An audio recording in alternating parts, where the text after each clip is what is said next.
Good morning. It's about 7 o'clock now, and I'm here in Houston, Texas. I came over yesterday, and this morning I'm going to the Museum of Fine Art. I normally visit this museum about once a year, and this show that they got right now, Summer of Experience, I'm going to check out, see how it is. So yesterday when I did get in, I did, sorry, I'm just waking up. I did get to go to the Museum of Natural Science. Saw some really amazing stuff there. Of course, my favorite part of that is the Cabinet of Curiosities that they've reconstructed or remade, and it's phenomenal. So, yeah, we'll see how it goes today.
Well, that concludes today's adventure.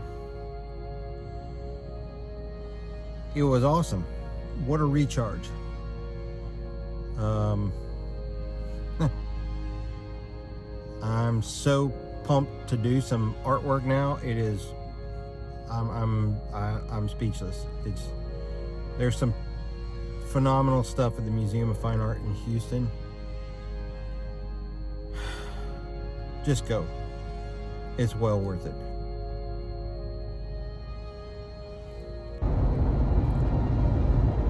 So I'm back on the road from my visit to Houston's Museum District. I just want to summarize the trip real quick because I've been thinking about it since I left. And, you know, I go to museums fairly regularly, and I kind of know what it's going to go down. I know the progression of the art. You know, I roughly know what types of art are going to be at, you know, the museums. And like I said earlier, I mean, I go to that museum about once a year. I got to see Vincent van Gogh and David Hockney there together, which was amazing. I got to see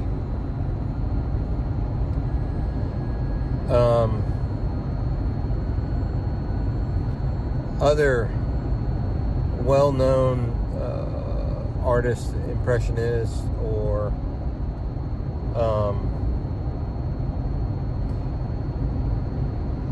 you know, sort of. Well, what's her name? What was her name? I'm having trouble thinking about it right now. Alice Neal. I saw Alice Neal's retrospective there.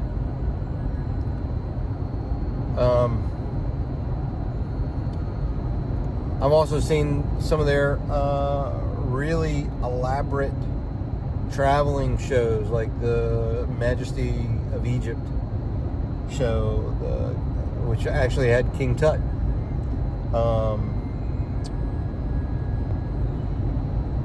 And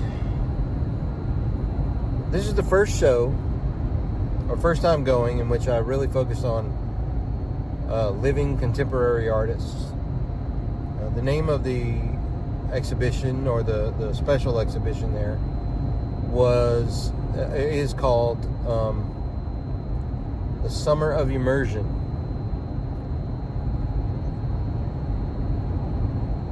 And I can't tell you how much enjoyable it was. It was very similar to like going out on a hike, or going to a beach that you've never been to, or going somewhere and experiencing kind of this natural phenomenon. But this was art. Somebody manipulated things to make this stuff, and then you walk, or you put yourself in front of it, and it makes you feel as if you're in like this new experience of nature. That's how I'm going to describe it, honestly, because there were a few things that happened. A few of the exhibition spaces in which you walked in, and it absolutely transported you to, you know, an amazing place. Thank you to the museum for letting me film in it. There was only one spot in the museum, one show, that I did not get to film in because they asked not to film, and that was the I believe it's Anika Key exhibition the Radiolera exhibition. But everywhere else I was able to film, and the experiential places I was able to film. And so